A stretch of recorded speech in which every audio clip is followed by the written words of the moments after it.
சீரராஜ் செல்வம் போல் சேர்க்கவே என் ஆசான் வீரராகவர்க்கு புகழ். அருள்மிகு புதுவை ஸ்ரீ வாசவாம்பாள் கன்னிகா பரமேஸ்வரி கோவில் நிர்வாகக்குழு தலைவர் அவர்களே, நிர்வாகக்குழு உறுப்பினர்களே, கோவில் கைங்கரியார்த்திகளே, ஏறக்குறைய கடந்த 15 ஆண்டுகளுக்கு மேலாக ஒவ்வொரு ஆண்டும் சரஸ்வதி பூஜை அன்று இந்த சிறப்பு சொற்பொழிவை ஏற்பாடு பண்ணும் இன்றைய நவராத்திரி உபயதாரர்களும் வாசவாம்பலுக்கு சரஸ்வதி அலங்காரம் சாதித்து மகிழ்பவர்களும் இந்த உபன்யாசத்தை ஏற்பாடு செய்தவர்களுமான தெய்வ திரு எஸ்ஜி புருஷோத்தமன் ஐயா அவர்களே, திருமதி புருஷோத்தமன் அவர்களே, வைஷால் வீதி வழக்கறிஞர் சமர்த்தி வாசுதேவன் அவர்களே, அவர்தம் குடும்பத்தினரே, இங்கு அமர்ந்துள்ள பக்தர்களே, உங்கள் அனைவரையும் வணங்குவதிலே பெருமைப்படுகிறேன். ஒவ்வொரு ஆண்டும் சரஸ்வதி பூஜை அன்று கல்வி சம்பந்தப்பட்ட ஏதாவது ஒரு சொற்பொழிவு ஏற்பாடாகும். இந்த முறை சரஸ்வதியினுடைய குருவாகிய ஸ்ரீ லக்ஷ்மி ஹயக்ரீவரை பற்றி ஒரு ஸ்துதி. இந்த ஸ்தோத்திரம் வாதிராஜரால் எழுதப்பட்டது. வாதிராஜர் ஹயக்ரீவருடைய விசேஷமான அனுகிரகம் பெற்றவர். ஹயக்ரீவர் குதிரை முகமாக இருக்கிறதுனாலே ஹயக்ரீவருக்கு உகப்பான பிரசாதமாக கொள்ளு பிரசாதம் வைத்து ஒரு பாத்திரத்தில் வைத்து அவர் நீட்டுவாராம். அப்போது ஹயக்ரீவ பெருமாள் குதிரை வடிவிலே வந்து அதை உண்டருள்வார் என்று ஒரு கதை உண்டு. ஹயக்ரீவருடைய அருளை பெறுவதுங்கிறது லேசான விஷயம் இல்லை. இது வந்து பிரம்மாவுக்கே வேதங்களை உபதேசம் பண்ணின மூர்த்தி. இந்த உலகம் தோன்றுவதற்கு முன்பு பிரம்மா படைக்கப்பட்ட பொழுது தன்னை தவிர யாருமே எங்கும் காணவில்லை என்று அவர் கலங்கி நிற்கிற போது பிரம்மாவுக்கு ஜப என்றும் தப என்றும் ஜபிப்பாயாக, தவம் செய்வாயாக என்றும் உபதேசித்து பிறகு அவர் முன் பிரத்யட்சமாக தோன்றி அவருக்கு வேதங்களை உபதேசித்தும் வேதங்களை அரக்கர்கள் தூக்கி கொண்டு போகும்போது அவர்களோடு பொருது அந்த வேதங்களை மீட்டு மறுபடியும் அவருக்கு உபதேசம் பண்ணினவரும் இவர்தான். பிரம்மாவனுடைய நாவிலே சரஸ்வதி இருக்கிறாள். சரஸ்வதி சகல கலைகளுக்கும் அதிதேவதை. சரஸ்வதி பூஜைன்னு ஒரு பூஜை கிழக்கு நாடுகளில் தான் இருக்குது, மேல் நாடுகளில் இல்லை. ஏன்னா கிழக்கு நாடுகளில் ஞானத்துக்கும் கல்விக்கும் நாட்டம் அதிகம். நம்ம சாப்பாட்டை குறைச்சிக்கிட்டாவது அறிவாளி ஆகணுங்கிற ஆசை நமக்கு தான் ஜாஸ்தி. அறிவு மந்தமானாலும் பரவாயில்ல, நல்லா சாப்பிடணுங்கிற ஆசை மேல்நாட்டுக்காரங்களுக்கு.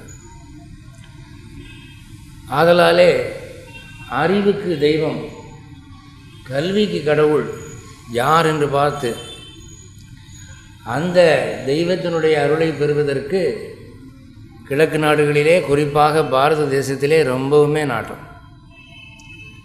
இந்த நாட்டிலே இருந்த மத பிரவர்த்தகர்கள், மத்வாச்சாரியார் சுவாமிகள், ஸ்ரீ ராமானுஜர், ஸ்ரீ வேதாந்த தேசிகர்,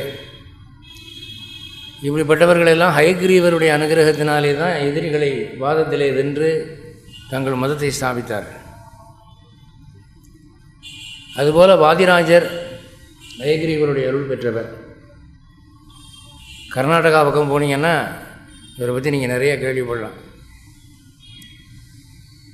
இந்த ஹயக்ரீவருடைய ஸ்தோத்திரமும் சரஸ்வதியுடைய ஸ்தோத்திரமும் நீங்கள் எதிர்பார்க்கிற அதே பலனை கொடுக்கும். சரஸ்வதியினுடைய ஸ்தோத்திரம் சொன்னால் என்ன கிடைக்குமோ அதே பலன் ஹயக்ரீவரை சொன்னாலும் கிடைக்கும். ஏனென்றால் அவர் சகல கலைகளுக்கும் அதிபர். நீங்களாம் உங்கள் கையேட்டு பிரதியில் படிச்சிருப்பீங்க.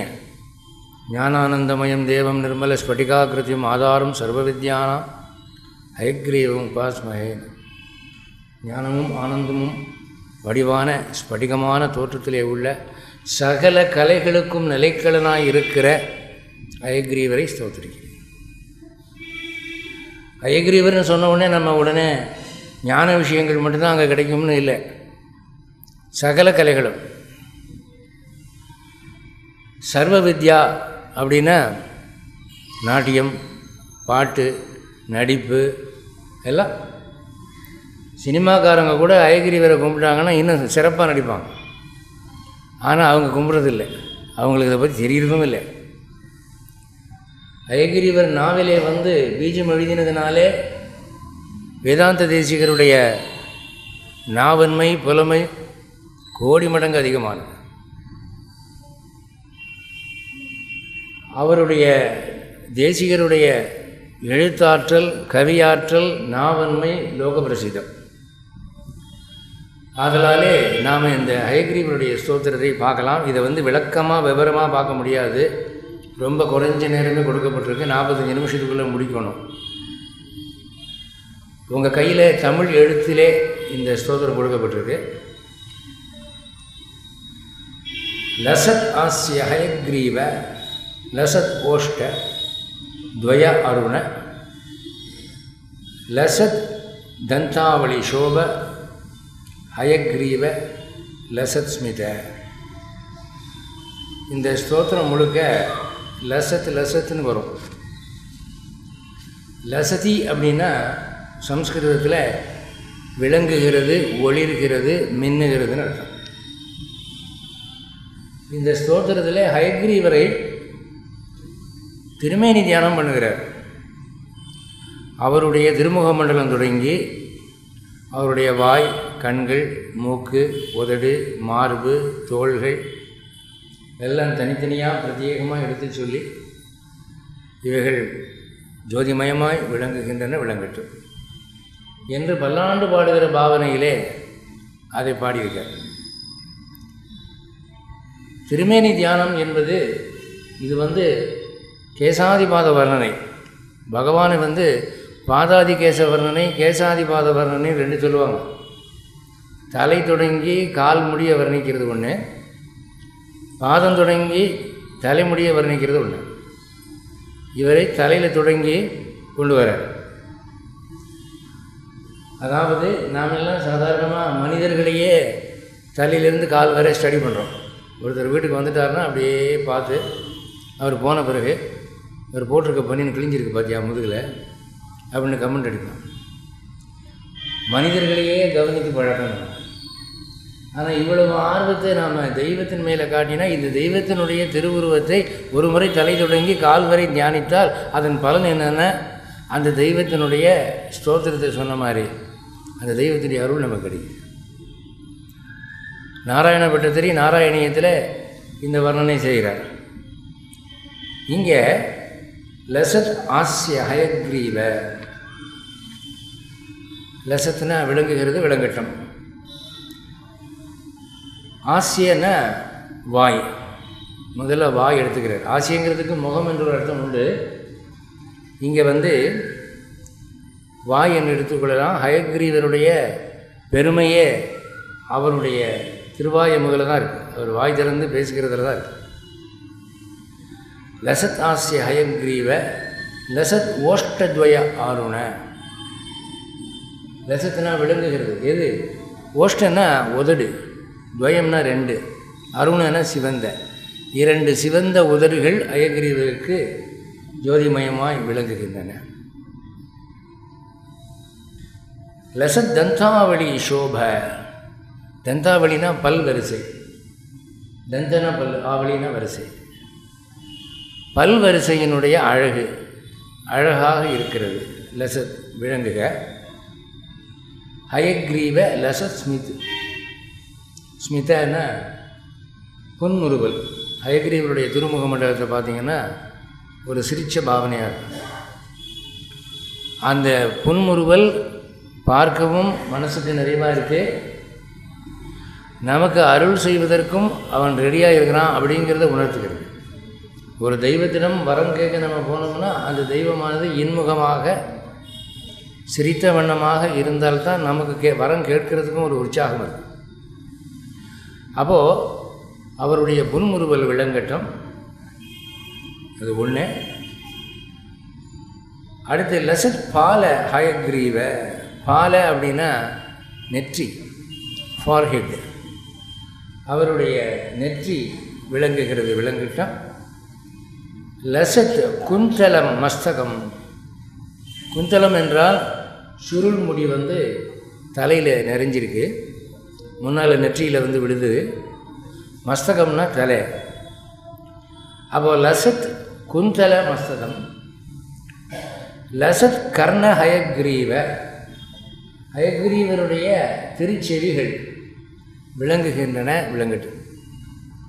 இந்த செவிகள், ஹயக்ரீவருடைய செவிகள் குதிரைமுக வடிவமாக இருக்கின்றாலும் நம் நாட்டிலே வணக்கத்திற்குரியவைகளாக நாம் சில பிராணிகளை வழிபடுகிறோம்.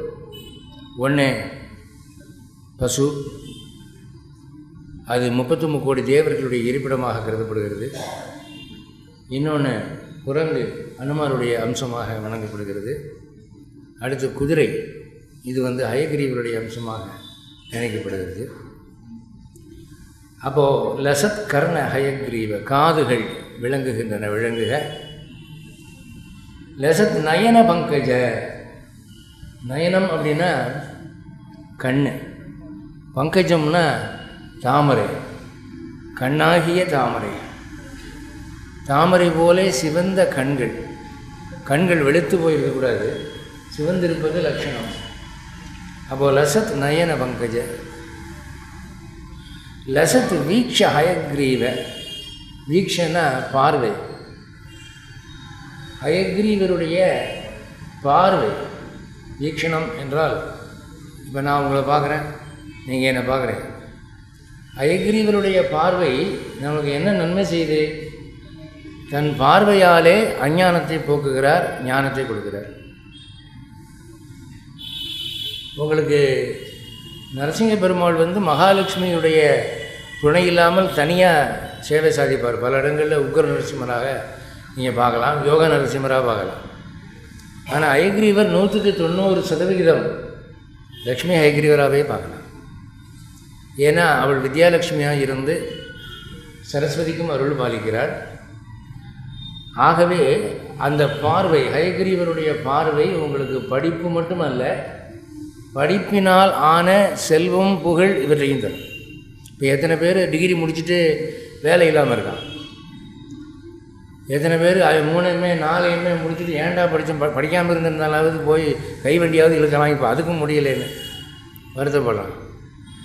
அப்போ இந்த ஹயக்ரீவருடைய வீக்ஷணம், அருள் பார்வை, அவர் பார்வை நம்ம மேலே பட்டால் என்ன ஆகும்?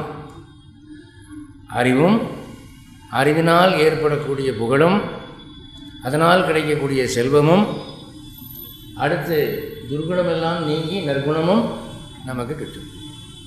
அதனால இன்றைக்கி ஹயக்ரீவர் நம்ம இங்கே ஏழை பண்ண காரணமே அதுதான். நீங்கள் அவரை பார்க்குறீங்களோ இல்லையோ, அவர் உங்களை பார்க்கட்டும், அவர் பார்வை நம்ம மேலே படணும் என்பதற்காக. அதான் சொல்கிறார், லசத் வீக்ஷ ஹயக்ரீவ. லசத் பூமண்டலத்வய. அந்த இரு கண்களும் அது நல்லா உருண்டையாக பூமண்டலம் போல காட்சி அளிக்கிறது. நன்கு தெளிவாக தெளிப்பாக இருக்குது. கண் பார்வைங்கிறது எப்படி இருக்கணும் அப்படின்னு சொன்னால், முகத்தை பார்த்த உடனே இந்த கண்ணை தான் பார்க்குறாப்புல இருக்கணும். அந்த கண்ணில் அப்படி ஒரு ஒளி, அப்படி ஒரு பளிச்சின ஒரு தேஜஸ். லசத் கிரீவ ஹயக்ரீவ. கிரீவனா கழுத்து. ஹயக்ரீவருடைய கழுத்து நன்கு விளங்குகிறது, விளங்குக. இப்போது ஹயக்ரீவன்னு பேர் ஏன் வந்தது? ஹயன்னா குதிரை, கிரீவனா கழுத்து, குதிரை கழுத்து உள்ளவன். ராவணனுக்கு தசகிரீவன் பேர், 10 கழுத்து 10 தலை. சுக்ரீவன் ஒருவனுக்கு பேர் இருக்கிறியா, வாலியுடைய சகோதரன், அவன் கழுத்து நல்லா அழகாக இருக்கணும். அப்போது லசத் கிரீவ ஹயக்ரீவ. லசத் தஸ்த லசத் புஜ. தஸ்த லசத் புஜன்னா, தஸ்தனா கொடை, கொடுக்கிறது. வாரி வரம் கொடுக்கக்கூடிய அந்த புஜங்கள். இந்த அயகிரிவர் எப்படி சேவை சாதிக்கிறார்? கையில் வேலு ஈட்டி திரிசூலம் பிடிச்சிட்டு ஒன்று குற்ற போகிறேங்கிற மாதிரி இல்லை. அவர் வரப்பிரசாதி, வரம் தருகிறவராக, கொடுக்கிறவராக, நீங்கள் கேட்குறத கொடுக்க ரெடியாக இருக்கார். இப்போ நாம் காசு கொடுக்குறாருன்னு சொல்லி திருப்பதி சீனிவாச பெருமாளில் போய் விழுந்து விழுந்து கும்பிட்றோம். ஆனால் படிப்பு கொடுக்குறாருன்னு அயகிரிவரை கும்பிட்றவங்க ரொம்ப குறைவாக இருக்காங்க. அதுவும் மாணவர்கள். அந்த மாணவர்களும் பரீட்சை சீசனில் மட்டும் போவாங்க. பரீட்சை முடிஞ்சிருச்சுன்னா அப்புறம் அயகிரிவரை மறந்துடுவாங்க. ஆனால் அயகிரிவருடைய கருணை ஒரு மனிதனுக்கு எல்லா காலத்திலும் தேவை, சாகிற வரைக்கும் தேவை. ஏன்னா அவனுடைய ஒரு அருட்கடாட்சம் இருந்தால் தான் எந்த தொழிலுமே சிறக்கும். இப்போ டாக்டருக்கு முடிச்சுட்டா பணம் கொட்டிடுதா? பேஷண்ட் வரணுமில்ல. ஒரு 4 பேஷண்ட் நம்ம குண்டக்க மண்டக்க ஏதோ பண்ணி அதுக்கப்புறம் அவன் தலை திரிக்க ஓடி யாரும் அங்கே போகாதீங்கடா அப்பா அப்படின்னு சொல்லி அதில் என்ன பிரயோஜனம் இருக்குது? அப்போ உனக்கு பட்டம் வந்துட்டால் மட்டும் பத்தாது, அதனால் நமக்கு முறைப்படி தொழில் நடக்கணும், அதில் வருமானம் வரணும், அதனால் பேர் வரணும், புகழ் வரணும். அப்போ டாக்டர் பட்டம் வாங்கினா மட்டும் பத்தாது, வெற்றிகரமான டாக்டராக சமுதாயத்தில் செயல்படணும். வக்கீல் தொழிலை பற்றி பேச வேண்டிய அவசியமே இல்லை. உங்களுக்கு வாயில் பேச்சு சாமர்த்தியம் இல்லைன்னா நீங்கள் என்ன தான் பிரமாதமாக கருப்பு கோட்டை போட்டுக்கிட்டு டை கட்டிட்டு அங்கே போய் நின்னாலும் இங்கே ஜட்ஜி முன்னால் இவர் ஆனர்னு சொல்லி இருக்கிற ஆனர்லாம் இழந்துட்டு வருவோமே தவிர அங்கே ஒன்றும் பேச்சு ஓடாது. நம்ம பேசுகிற பேச்சில் ஜட்ஜுக்கு பயம் வரணும். இவன் வரான் அன்றைக்கி, அப்பா சாமி பேசாமல் தீர்ப்பை அவனுக்கு சாதகமாக வழங்கிடுவோம் அப்படின்னு போட்டு உருட்ட வேண்டாமா? ஆங்கிலமும் தமிழும் சாட்சிகளும் கேஸ் லாஸ் எல்லாம் வரும். இந்த வருஷம் இந்த கோர்ட்டில் இதே மாதிரி கேஸுக்கு அந்த ஜஸ்டிஸ் இப்படி சொல்லியிருக்கார். கேஸ் லாஸ் மட்டும் ஒரு 50 100ன்னு ஒரு கேஸுக்கு எடுத்து விடணும். அப்போ தான் அவன் ஜட்ஜி பயப்படுவார். நமக்கு நாக்கில் பேச்சு வர மாட்டேங்குதுங்கிற ஒரு உணர்வு ஜட்ஜுக்கு என்றைக்கு ஏற்படுதோ அன்றைக்கி நமக்கு வெற்றி இல்லை. அதனாலே வக்கீல்களுக்கு தேவை, டாக்டர்களுக்கு தேவை, மெடிக்கல் ரெப்ரசன்டேட்டிவ்க்கு தேவை, வியாபாரிகளுக்கு தேவை, பேச்சாளர்களுக்கு தேவை, அரசியல்வாதிகளுக்கு தேவை, எல்லாருக்கும் கடைசி வரைக்கும் நமக்கு நினைவு தப்பாமல் இருக்கணும். சொத்து பிரித்து வைக்கிறதுல கூட யாருக்கு என்ன மாதிரி எழுதணும், உயிர் எழுதணுங்கிற விஷயத்தில் நமக்கு அறிவு தெளிவு வேணும். அதனால் உடம்பை விட்டு உயிர் பிரிகிற வரை, கடைசி மூச்சு வரை நமக்கு இந்த தெய்வத்துக்கு அருள் வேண்டியிருக்கு. அதான் அவர் அப்படி சொல்கிறார். என்ன சொல்கிறார் என்றால், கொடை கொடுக்கக்கூடிய கரம் தஸ்த லசத் புஜ, லசத் பார்ஷ்வ, பார்ஷ்வம் என்றால் பக்கம், சைடு, லசத் பிருஷ்ட, பிருஷ்டனா பின்பக்கம், கக்ஷாம்ச யுக சுந்தர, அம்சனா தோல், ஷோல்டர் பிளேடு, கக்ஷனா இந்த கை இங்கே சேருது இல்லையா, இது தமிழில் கக்கம் அப்படின்னு சொல்லுவாங்க, கக்கத்துக்குள்ளே அப்படின்றாங்கல்ல, இதிலிருந்து வந்த வார்த்தை தான் அது. கக்ஷ அப்படின்னா இந்த 2 தோள்களும், இந்த தோள்கள் உடலோடு இங்கே சேர்றதுனால இங்கே ஏற்படுற இந்த மறைவு பகுதியும் விளங்கட்டும். அதாவது பகவானுடைய திருமேனியிலே ஒதுக்கத்தக்கது தவிர்க்கத்தக்கதுங்கிறது ஒன்றும் இல்லை, ஒரு பாகமும் இல்லை. அதனால் அப்படி பரிபூர்ணமாக இந்த மாதிரி ஸ்தோத்திரம் நமக்கு நம்ம ஊர்களில் கிடைக்கிறது ரொம்ப அரிது. அதனால தான் நான் வாதிராஜருடைய ஸ்தோத்திரத்தை எடுத்தேன். ஒரு புதுமையாக இருக்குது, உங்களுக்கும் புதுமையாக இருக்குது.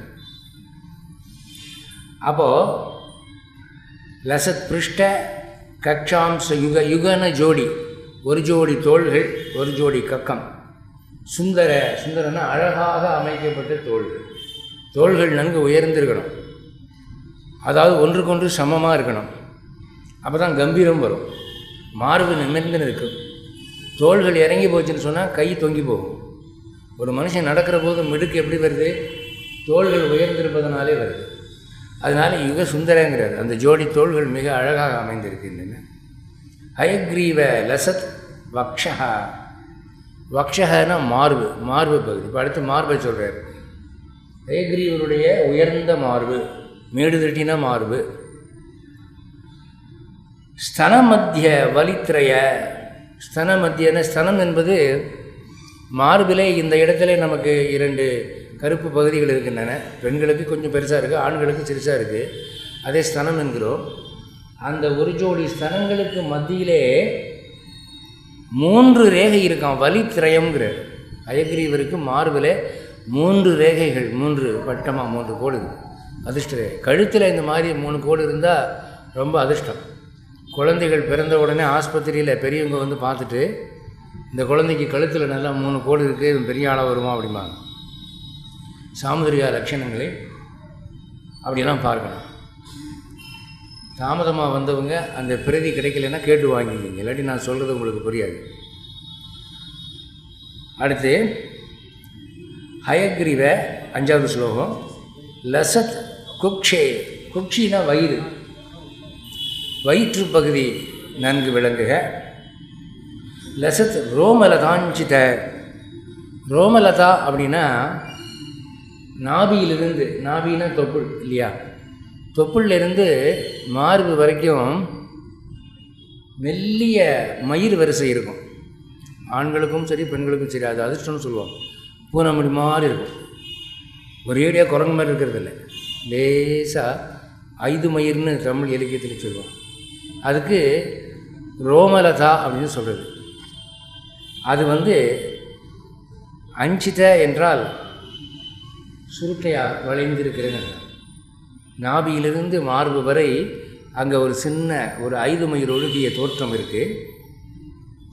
ஹயக்ரீவ லசத் நாபிகே, இப்போ நாபியை சொல்கிறார். ஹயக்ரீவருடைய நாபி, தொப்புள், வயிற்றினுடைய மையப்பகுதி.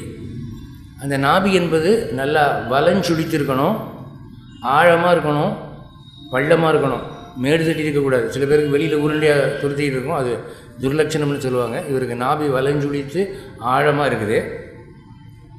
அடுத்து லசத் கட்டி, கட்டின்னா இடுப்பு. இந்தியில் கட்டிபத்த ஹோனா அப்படிமா, குஸ்தி போடுறதுக்கு வேட்டி அப்படி வரிஞ்சு கட்டுவாங்க இடுப்பில், அதுக்கு பேர் கட்டிபத்த ஹோனா அப்படிமா. கட்டி என்றால் இடுப்பு. அந்த இடுப்பு யுகாந்தர என்றால் இரண்டு இடுப்பு பகுதி, இந்த பக்கம் ஒன்று இந்த பக்கம் ஒன்று, அதுக்கு நடுவில் இருக்கிற இடைப்பகுதி அது நல்லா அப்படி அமைஞ்சிருக்கு. ஹயக்ரீவரை பார்த்தீங்கன்னா இந்த பக்கம் கை இருக்குது, அந்த பக்கம் கை இருக்குது, ரெண்டுக்கும் இடையில கேப் தெரியுது பார்த்தீங்களா. இடுப்பு வந்து எப்படி இருக்குது, இடுப்பு வந்து சிறுத்து உடுக்கை போலே ஒடுங்கி இருக்கிறது. அது இடுப்பு இருக்க வேண்டிய ஒரு அமைப்பு. அடுத்து 6வது லசத் உரஹா, உரன மார்பு, ஊரு அப்படின்னா தொடை. இங்கே லசத் ஊரு நெடில் இருக்குது, உரனா மார்பு. உர விஷாலக நிருப பொங்கவகமா, ஊருன்னா தொடை. ஊர்வசின்னு ஒரு பொண்ணு இருக்கிறா இல்லையா தேவலோகத்தில், அவளுக்கு ஏன் ஊர்வசின்னு பேர் வந்ததுன்னா நாராயண முனிவர் தன்னுடைய தொடையிலிருந்து அவளை உருவாக்கினாராம், அதனால் ஊர்வசின்னு பேர். இங்கே லசத் ஊரு, தொடைகள் அழகாக அமைந்திருக்கின்றன ஹயக்ரீவ.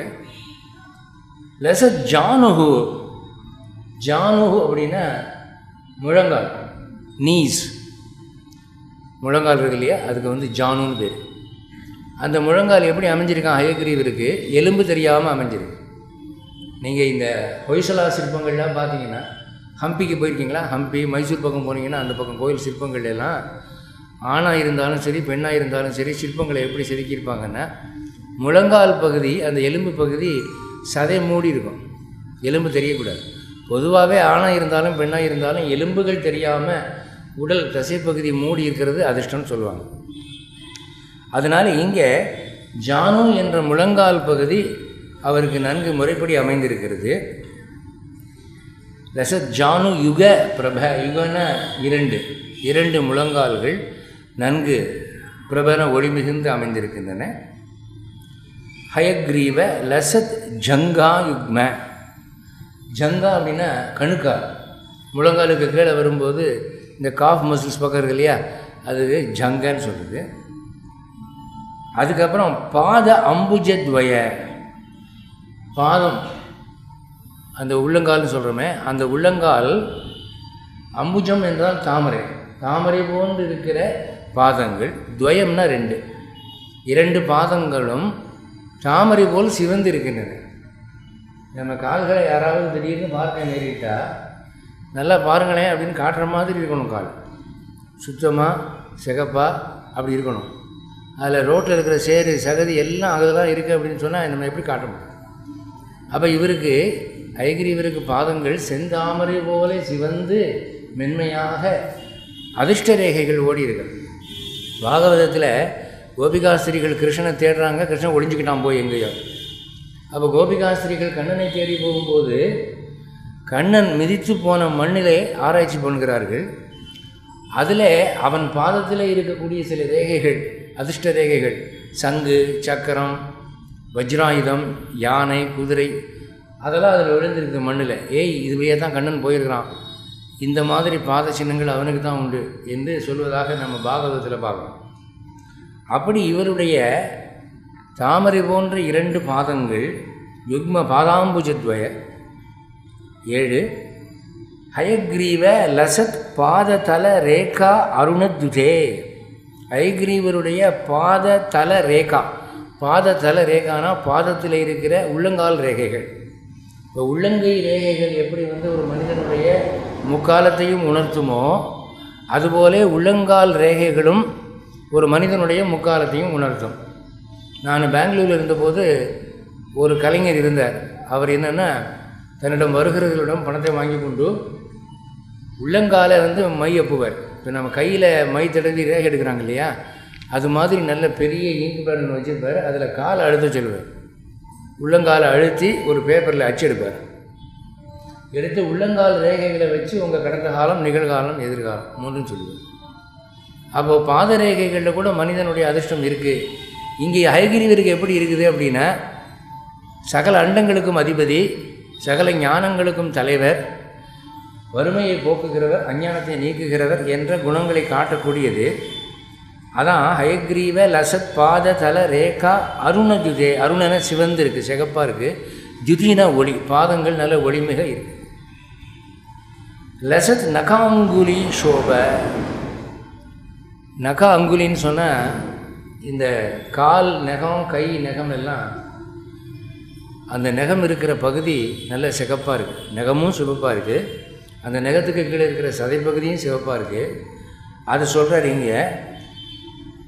லசத் நக அங்குலி. நகன்னா நகம்தான். அங்குலின்னா ஒவ்வொரு விரல்லையும் கையில் 3 அங்குலாஸ்தி இருக்கும். 1, 2, 3.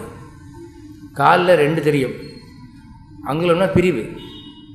அந்த அங்குலம் சிகப்பாக இருக்குது. சோப ஹயக்ரீவாதி அதிசுந்தர. ஹயக்ரீவர் பார்க்க மிக அழகாக இருக்கிறார். இப்போ நாம் நினைக்கிறோம் குதிரை முகத்தோட ஒரு தெய்வம் இருந்தால் அது பார்க்க நல்லா இருக்குமா அப்படின்னு. ஆனால் ஹயக்ரீவருடைய தரிசனம் பெற்றவர்கள் நமக்கு அந்த மாதிரி முகம் இருந்தால் தேவையில்லையே நினைப்பாங்களாம். அவ்வளவு ஜோதி பிரகாசமாக நன்கு வடிவாக அமையப்பட்டிருக்கிறது அப்படின்னு சொல்லுவாங்க. நீங்கள் திருவகீந்திரபுரம், கடலூர் திருவகீந்திரபுரம் போனால் அங்கே நீங்கள் 74 படிகள் ஏறினால் மேலே ஹயக்ரீவர் சன்னதி பார்க்கணும். தேவநாத பெருமாள் கோயில் இருக்கு இல்லையா, அங்கே போகிறாங்க. போயிட்டு அங்கே பக்கத்துலேயே ஒரு சின்ன மலை மாதிரி இருக்கும். அர்ச்சகரை கூப்பிட்டா தான் வருவார், இல்லை வரமாட்டார். அங்கே போனீங்கன்னா அங்கே ஹயக்ரீவர். அங்கே தான் வேதாந்த தேசிகர் பல மாதங்கள் உபவாசம் இருந்து ஹயக்ரீவரை பிரத்யட்சமாக பார்த்து வரம் பெற்ற இடம். அதனால் நான் ரொம்ப ஆண்டுகளுக்கு முன்பு அங்கே போனபோது அந்த அர்ச்சகர் சொன்னார், வாய் பேசாத ஊமை ஒருத்தர் 40 நாள் அந்த சன்னதியை சுற்றி அவருக்கு பேச்சு வந்தது என்று சொல்லுவார். அதனால் ஊமைகள் பேசுவார்கள், திக்குவாய்கள் செம்மையாக பேசுவார்கள். நம்ம போல் சாதாரணமாக பேசுகிறவர்கள் நாவன்மை உள்ள பேச்சாளர்கள் ஆவார்கள். நினைவாற்றல் வரும், மெமரி பவர். அனந்த கோடி விஷயங்களை மண்டையில் வச்சுக்கிட்டு ஞாபகம் வச்சுக்கிறதுக்கு ஹயக்ரீவர் தான். பிள்ளைகளுக்கு, படிக்கிற பிள்ளைகளுக்கு ரொம்ப முக்கியமாக தேவை. வாய்ப்பாடு மனசில் நிற்கணும், இங்கிலீஷ் கிராமர் மனசில் நிற்கணும், தமிழ் நிற்கணும். இந்த காலத்தில் எவ்வளோ புத்தகங்கள் கொடுக்குறாங்க பிள்ளைகளுக்கு படிக்கிறதுக்கு, 1 2 அவ்வளவையும் படிக்கணும். படித்து மனசில் நிறுத்தணும். மனசில் நிற்காமல் அந்த நேரத்தில் புரியுது அப்புறம் மறந்து போகுதுன்னா அந்த கல்வியினாலே பயனில்லை. அதனால் நினைவாற்றலை தருகிறவர் இவர். அதான் அதிசுந்தரங்கிறார். அடுத்து 8 லசத் கிரீட கேயூர கங்கண அங்கத குண்டல. இனி ஆபரணங்களுக்கு வர. ஹயக்ரீவருடைய சிரசின் மேலே கிரீடம் இருக்கிறது. லசத் கிரீடம். கிரீடம்னா தலைமையில் தொப்பி மாதிரி இருக்குது இல்லையா, அது லசத் கிரீட. கேயூர. கேயூரன்னா புஜங்களிலே மேற்கைகளிலே அணியப்படும் ஆபரணம். கேயூர.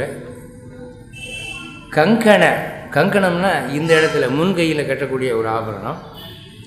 அங்கத அப்படின்னா இந்த மேல் புஜத்துக்கும் முழங்கைக்கும் கீழே இங்கே கட்டக்கூடியது அங்கதம். குண்டலம் என்றால் காதுகளில் அணியக்கூடிய குண்டலம். ஹயக்ரீவ லசத் ரத்னஹார கோஸ்துப மண்டன.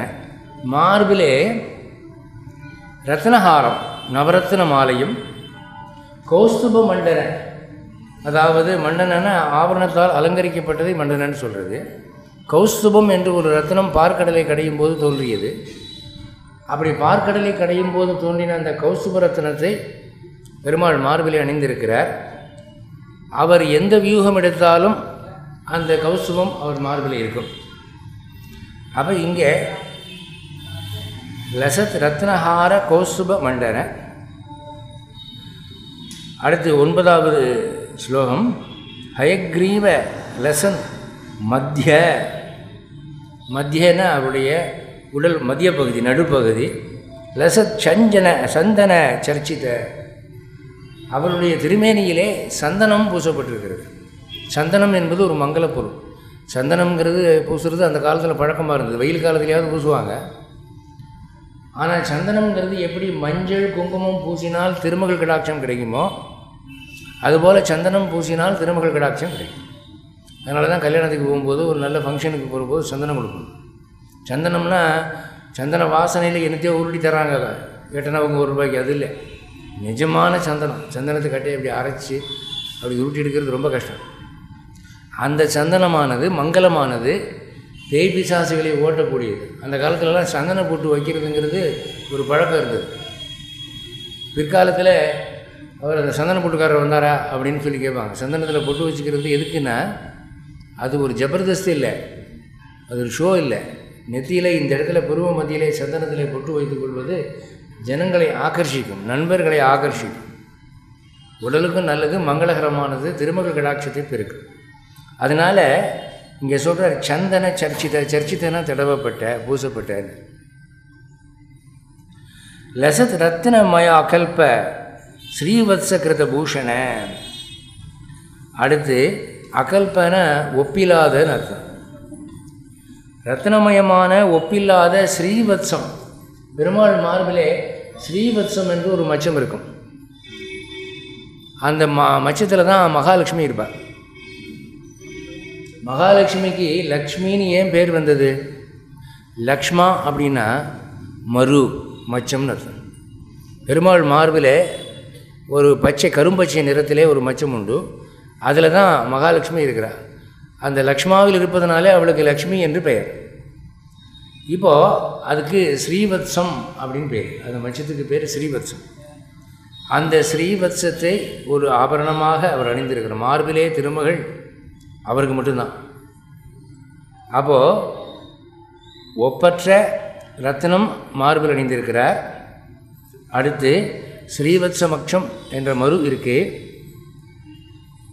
10 ஹயக்ரீவ லசத் காஞ்சி ரத்ன கிங்கிணி மேகலை.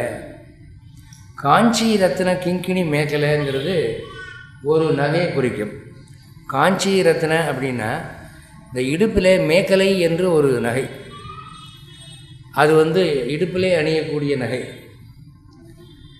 அதை ஹயக்ரீவர் வேஷ்டிக்கு மேலே அணிஞ்சிருக்கிறார். அதில் சிறு சிறு மணிகள், உள்ளுக்குள்ளே முத்துக்கள், தங்க பெற்ற மணிகள் நடந்து போகிறபோது அவை ஒலிக்கும், இனிய நாதம் எழுப்பும். அதை சொல்கிற லசத் காஞ்சி ரத்ன கிங்கிணி மேகலை ஹயக்ரீவ லசத் வஸ்திரம். அடுத்து வேஷ்டி உடுத்திருக்கார், பஞ்சகச்ச வேஷ்டி. வஸ்திரம் என்றால் அது பெருமாளுக்கு வஸ்திரம் சாத்திரம் அப்படின்னு சொல்கிறது தான் பழக்கம். நாங்கள் வேஷ்டி வாங்கி போடுறோம் அப்படின்னு சொல்கிறதில்ல. வேஷ்டினா வேஷ்டி என்றாலும் பரிவேஷ்டி என்றாலும் சுற்றி கட்டுதல் என்று அர்த்தம். வேஷ்டி நம்ம ஏன் சொல்கிறோன்னா இடுப்பை சுற்றி கட்டுறோம் இல்லையா, அதனால் அதுக்கு வேஷ்டின்னு பேர். சாதாரணமாக வஸ்திரம் என்ற சொல் ஒரு கௌரவமான வார்த்தை. அதனால் அவர் சொல்கிறார் ஹயக்ரீவ லசத் வஸ்திர மணி நூபுர மண்டித்த. அடுத்து பாதங்களிலே அவர் வீர சதங்கைகள் அணிந்திருக்கிறார். அதான் நூப்புறம்ங்கிறது. நூப்புறம்ங்கிறது ஆண்கள் போடுகிற ஒரு கொலுசு மாதிரி ஒரு ஆபரணம். நீங்கள் மதுரை அழகர் கோயிலுக்கு போனீங்கன்னா நூப்புற கங்கை என்று அழகர் மலை மேலே ஒரு இடம் இருக்குது. கள்ளழகர் கோயிலுக்கு மதுரைக்கு போனீங்கன்னா கீழே கோயிலில் பெருமாளை சேவிச்சிட்டிங்கன்னா அதுக்கப்புறம் சைடில் ஒரு வழி போகும். அந்த வழியே போனால் நடந்து போனீங்கன்னா ஒரு 3/4 மணி நேரம் அல்லது 1 மணி நேரத்தில் மலையினுடைய மேற்பகுதி அடையலாம். அங்கே ஒரு நீர் ஊற்று பூமிக்குள்ளேருந்து வந்துக்கிட்டு இருக்கு நிரந்தரமாக. அது நூப்புற கங்கை என்று பெயர் பெற்றது.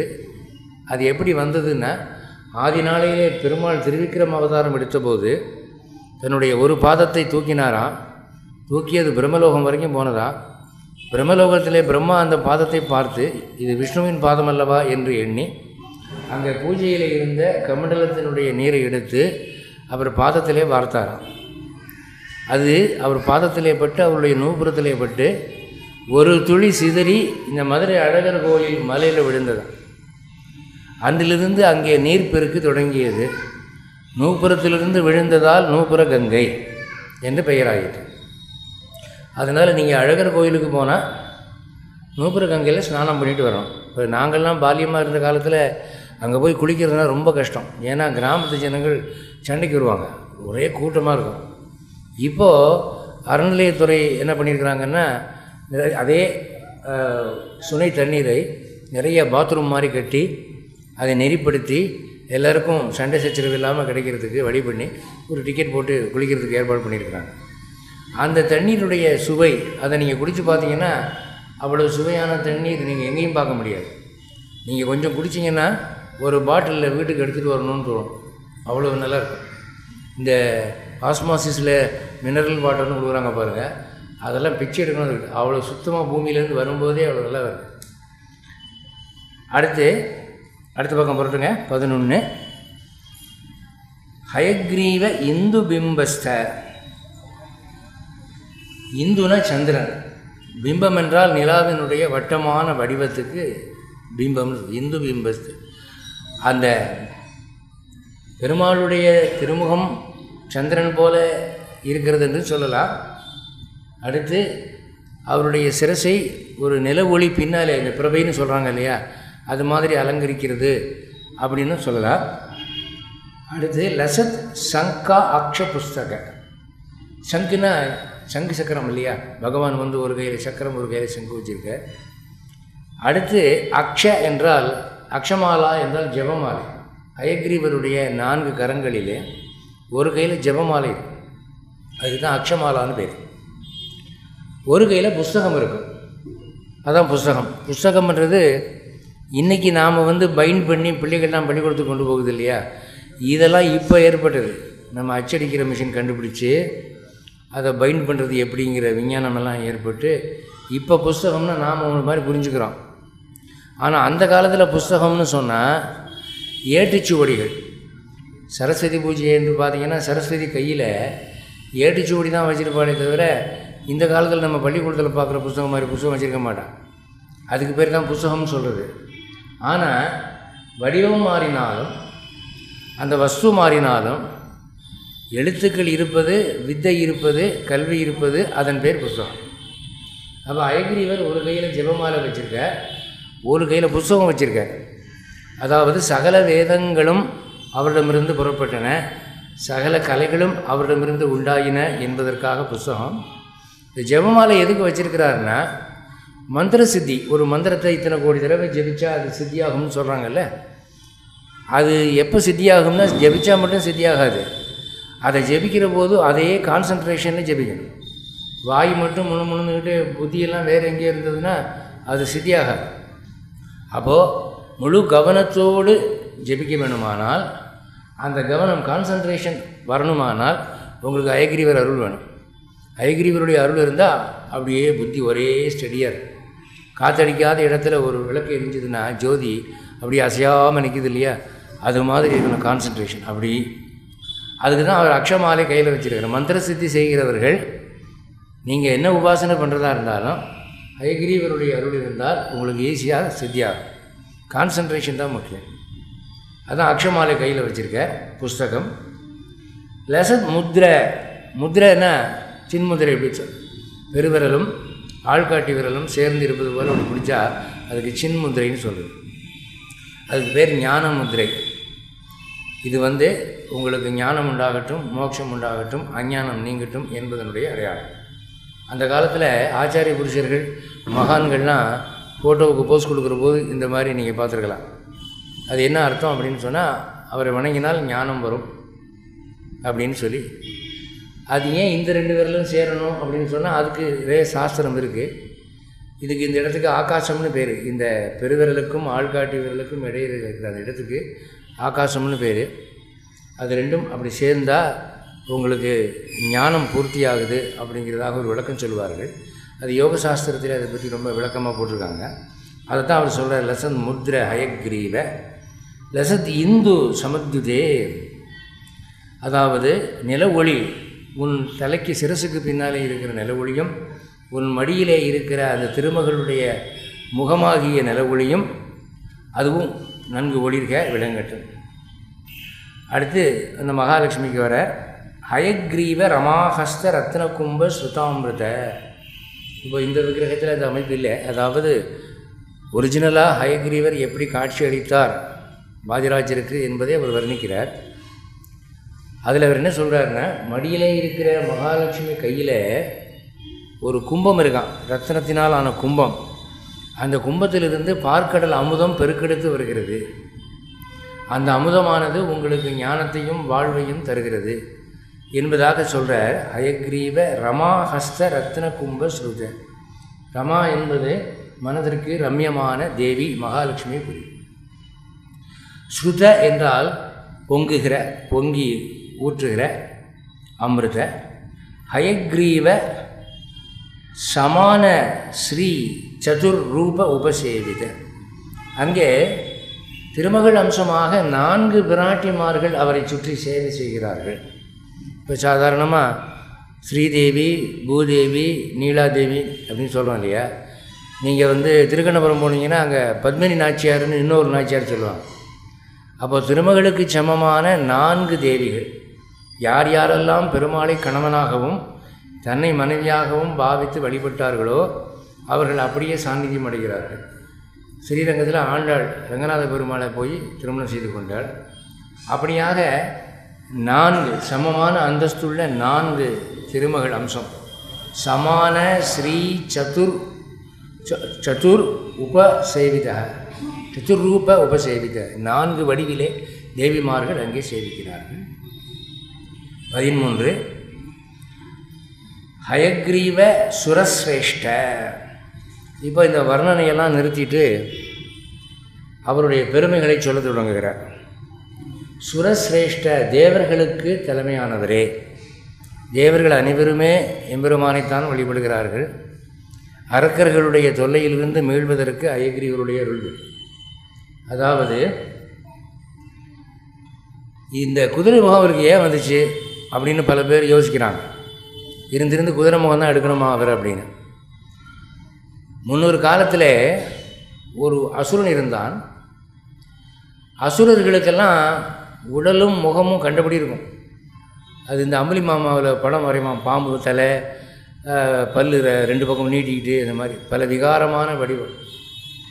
அந்த அரக்கனுக்கு குதிரை முகம் இருந்ததான். அவன் பிரம்மா கிட்ட தவம் செய்து வரம் வாங்குகிற போது, நான் யாராலையும் தோற்கடிக்கப்பட முடியாதவனாக, என்னை போல் தோற்றமுள்ளவனால் மட்டுமே தோல்வியை சந்திக்கிறவனாக இருக்க வேண்டும் அப்படின்னு வரம் கேட்டான். அவன் ஏன் அப்படி கேட்டான்னா, என்ன மாதிரி குதிரை முகம் யாருக்கும் வராது அப்படின்ற நினைப்பில் அவன் கேட்டான். அப்போ அவனுடைய அக்கிரமங்கள் அடாவடிகள் தேவலோகத்தில் அதிகமான போது பெருமாள் அவனை சம்ஹாரம் பண்ணுறதுக்கு பிரம்மா கொடுத்திருந்த வரத்தின்படி அதே போல் குதிரை முகத்தோடு சென்று அவனை சம்ஹாரம் செய்து அவன் எடுத்துக்கொண்டு போன வேதங்களை மீட்டு பிரம்மாவிடம் கொடுத்து அவருக்கு உபதேசம் பண்ணினாராம். அப்போது பிரம்மா சொன்னாராம், ஓ இந்த முகம் கூட உங்களுக்கு நல்லா தான் இருக்குது அப்படின்னாராம். சரி, அதுக்கு என்ன இப்படி இருந்துட்டு போகுது, ஹயக்ரீவன் என்ற அந்த ஒரு அசுரனை சம்ஹாரம் பண்ணின நினைவாக நான் இப்படியே இருக்கிறேனே அப்படின்னு சொன்னாராம். அதனாலே அவர் பிரம்மாவுக்கு வேதங்களை உபதேசம் பண்ணும்போது இந்த வடிவிலே இருந்ததினாலே கல்வி கடவுள் ஹயக்ரீவர் என்று பெயராயிற்று. அதனால் அதை தெரிஞ்சுக்கணும் நீங்கள்.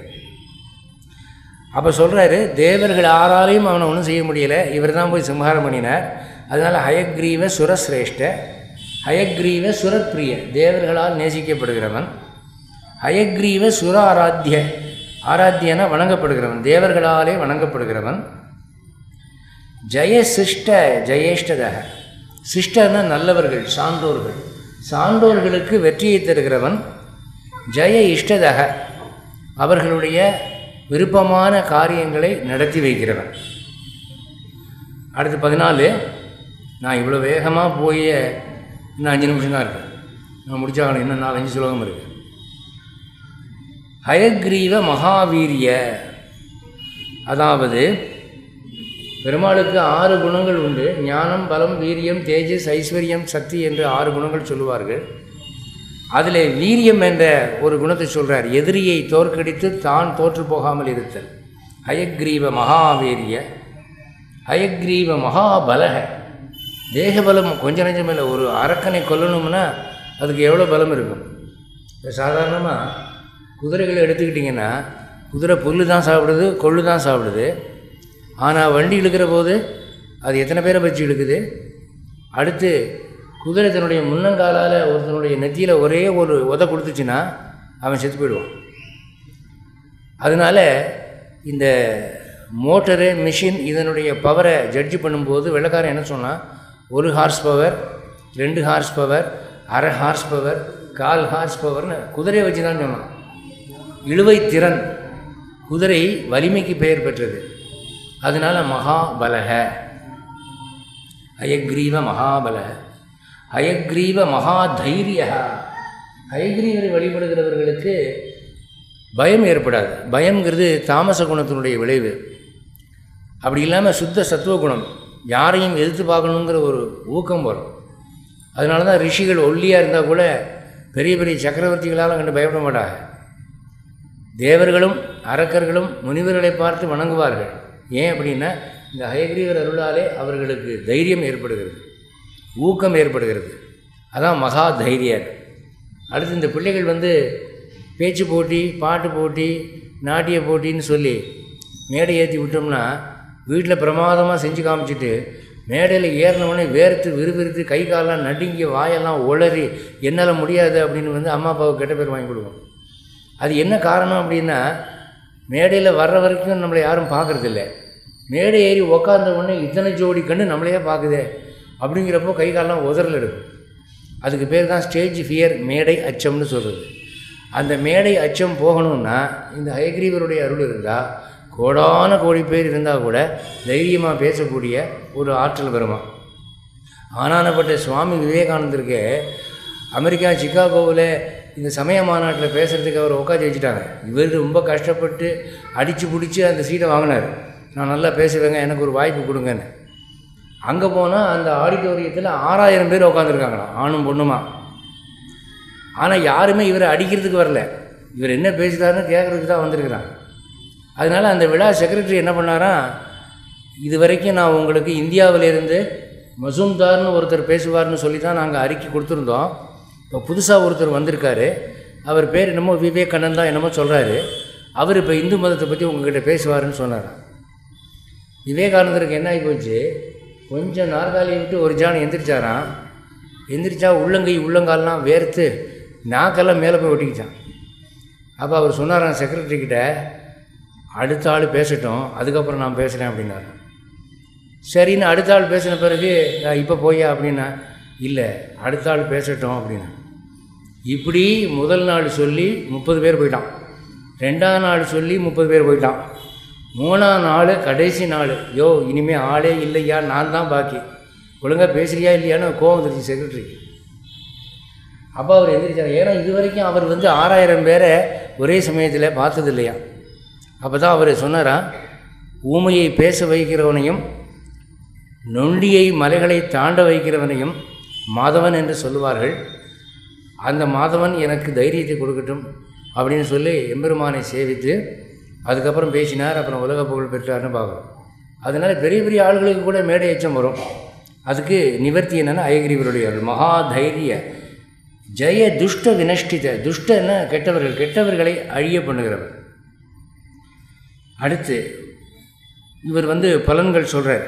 என்னன்னா பயம், அச்சம், மிருத்யும் சாவு, க்ஷயம் அழிவு, வியர்த்தவியம் வீண் செலவு, நானாமயம் ஜமே, இப்படி பலவிதமான துன்பங்கள் எனக்கு வந்தாலும் ஹரே பெருமாளே சம்ஹர நீக்கிவிடு, தைத்தியாரே அரக்கர்களை அழிப்பவனே, ஹரே பாவங்களை போக்குகிறவனே, நரஹரே யதா எப்படி நரசிம்மமாய் நீ தோன்றி இதையெல்லாம் செய்தாயோ, இரணியனை கொன்றாயோ, அதுபோல என்னுடைய வீண் செலவுகள், பயம், நஷ்டம், பொருள் நஷ்டம், உடல் குறை, மன கஷ்டம் எல்லாத்தையும் நீ போக்கணும். பக்திம் என்றால் முதல்ல பக்திங்கிறது தானாக வர்றதில்லை. கடவுள் மேலே பக்தி கடவுள் கொடுத்தா தான் வரும். அந்த பக்தி நீ தரணும். பக்திம். சக்திம் உடல் வலிமை, மன வலிமை என்ற இரண்டையும். விரக்திம், விரக்தின்னு சொன்னால் பற்றற்ற தன்மை. சில பேருக்கு ஊர் மேலே பற்று இருக்கும், சில பேருக்கு காசு மேலே பற்று இருக்கும், சில பேருக்கு காப்பி மேலே பற்று இருக்கும், சில பேருக்கு சாப்பாட்டில் பற்று இருக்கும், விட முடியாது. அதனால் அந்த பற்றெல்லாம் நீங்கி எனக்கு ஞானம் வரணும். பக்திம் சக்திம் விரக்திம் புக்திம். புக்தினா துய்ப்பு, அதாவது வாழ்க்கையில் சகல போகங்களையும் அனுபவிக்கக்கூடிய ஒரு வாய்ப்பு. எல்லா போகங்களையும் அனுபவிக்கணும்னா முதல்ல உடம்பு வேணும், ஆரோக்கியம் வேணும், அப்புறம் காசு வேணும், அதை வாங்குகிற வாய்ப்பு வேணும், அதெல்லாம் எனக்கு வேணும். புக்திம்.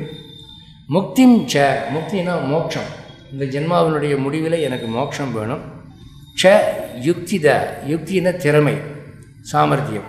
திறமைனா கார் ஓட்டுறது ஒரு திறமை தான், ஓவியம் வரைகிறது ஒரு திறமை தான், டான்ஸ் ஆடுறது ஒரு திறமை தான், ஜோசியம் பார்க்குறது ஒரு திறமை தான், பலவிதமான கலைகள். யுக்தித. ஹரே மே தேஹி, பெருமாளே நீ கொடுக்க வேண்டும். தைத்தியாரே அரக்கர்களை கொல்பவனே, ஹரே பாவங்களை போக்குகிறவனே, நரஹரே யதா நரசிங்க பெருமாளாய் நீ தோன்றி அரக்கர்களை அழித்தது போல எனக்கு தீமைகளை அழிக்க வேண்டும். அடுத்து 17 சதா சர்வேஷ்ட லாபாய. இந்த ஸ்தோத்திரத்தை எதுக்கு நீங்கள் சொல்லிக்கலாம் அப்படின்னா, சதா எப்போ வேணாலும் சொல்லிக்கலாமா. சர்வ இஷ்ட லாபாய, நீங்கள் மனசில் என்ன ஆசைப்படுறீங்களோ அந்த ஆசை நிறைவேறதுக்கு இதை சொல்லிக்கலாம். ஹயக்ரீவர் படிப்பு தான் கொடுப்பாருன்னு அர்த்தம் இல்லை. காசு வேணும்னாலும் சரி, உடம்பு ஆரோக்கியம் வேணும்னாலும் சரி, தூரதேசத்துக்கு போன கணவனோ மகனோ சீக்கிரம் வரணும்னாலும் சரி, அல்லது கோர்ட்டில் கேஸ் ஜெயிக்கணும்னாலும் சரி, பொண்ணுக்கு கல்யாணம் ஆகணும்னாலும் சரி, வேலை கிடைக்கணும்னாலும் சரி, கட்டட வேலை சீக்கிரம் முடியணும்னாலும் சரி, கடன் வாங்கினவன் கொடுக்காமல் இருந்தால் அவன் திருப்பி கொடுக்கறதுக்கும் சரி, எல்லா பிரார்த்தனையும் நிறைவேற்றுக்கிறார். சதா சர்வ இஷ்ட லாபாய சர்வ அனிஷ்ட நிவர்த்தையே. அனிஷ்டம்னா வெறுக்கிற, தேவையில்லாத, நமக்கு அனிஷ்டம் என்றால் இஷ்டம் இல்லாதது. எதெல்லாம் போகணும்னு நினைக்கிறோமோ அதெல்லாம் போகணும். வியாதி போகணும், பகை போகணும். அதான் சர்வ அனிஷ்ட நிவர்த்தையே. நமக்கு இஷ்டமில்லாதவையெல்லாம் நீங்கவும். ஹயக்ரீவ ஸ்துதி பாட்டியா வாதிராஜ யதீரிதா. வாதிராஜர் எழுதின இந்த ஹயக்ரீவர் ஸ்துதியை படித்தால். சிந்தாமணிர் ஹயக்ரீவகா. சிந்தாமணினா எவனொருவன் மனதால் சிந்திக்கிறானோ அவனுக்கு அவன் ஆசைப்பட்டதையெல்லாம் கொடுக்கக்கூடிய தெய்வீக மணி சிந்தாமணி. இந்த ஹயக்ரீவர் ஆசைப்பட்டதெல்லாம் கொடுப்பாரா. இந்த ஸ்தோத்திரமே ஒரு சிந்தாமணிங்கிறார். சிந்தாமணிர் ஹயக்ரீவோ வஷேதி அனிஷேவிதா சோபி சர்வார்த்ததோ நிருணாம் கிம் முதா சௌ அசௌ ஹயானனக.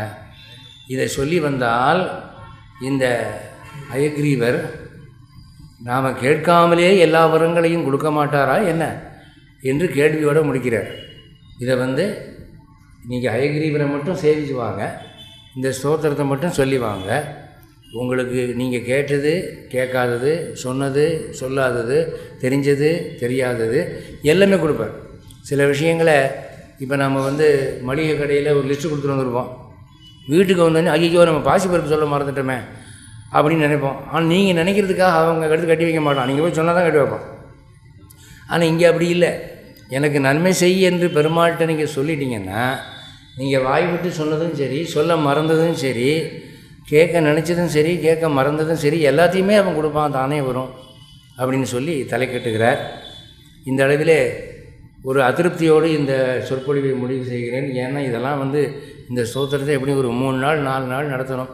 அப்போ தான் நல்ல விவரமாக பல உதாரணங்கள்லாம் காட்டி விளக்க முடியும். ஆனால் இந்த 18 ஸ்லோகங்களையும் 45 நிமிஷத்தில் முடிக்கணும்னா வேறு வழியில் இவ்வளோ சீக்கிரமாக தான் போக வேண்டியிருந்தது. இதுவரை பொறுமையாக இருந்து செய்து முடித்து இந்த நிகழ்ச்சியை நிமிஷத்துக்கு நிமிஷம் சிறப்பித்த உங்களுக்கு நன்றி கூறுகிறேன். இந்த வாசவாம்பாள் கன்னிகா பரமேஸ்வரி கோவில் நிர்வாக குழு தலைவர் அவர்களுக்கும், நிர்வாக குழு உறுப்பினர்களுக்கும், கோவில் கைங்கரியார்த்திகளுக்கும், வருஷா வருஷம் இந்த விசேஷ உற்சவத்தை நடத்தி வரும் இந்த வைஷால் வீதி வழக்கறிஞர் சமர்த்திய புருஷோத்தம் வாசுதேவன் அவர்களுக்கும் அவருடைய குடும்பத்தினருக்கும் நன்றி கூறி விடைபெறுகிறேன். ஜெய ஸ்ரீமன் நாராயண்.